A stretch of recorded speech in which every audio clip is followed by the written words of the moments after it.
নমস্কার বন্ধুরা, green garden শক্তির চ্যানেলে আপনাদের স্বাগত জানাই। দেখুন, এটা আমার একটা ড্রাগন গাছ। এটা 20 লিটারের রঙের বালতিতে আছে।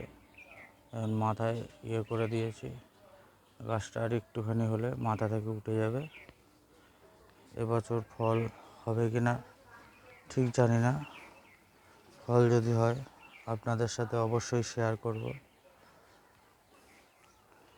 দেখুন, এইখানে আর একটা বালতিতেও বসানো আছে। এইগুলো রূপ গার্ডেনের দিদি, যার বাড়ি বাতকুল্লায়, সে আমাকে গিফট করেছিল।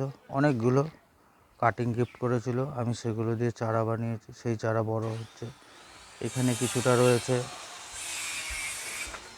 এইটাতে কিছুটা রয়েছে। এই যে সব বড় হচ্ছে আস্তে আস্তে। আবার এইটাতেও কিছুটা রয়েছে। এই গাছগুলো বড় হলে তার ভিডিও অবশ্যই শেয়ার করব আপনাদের সাথে। ভিডিওটা ভালো লাগলে লাইক, কমেন্ট, শেয়ার অবশ্যই করবেন।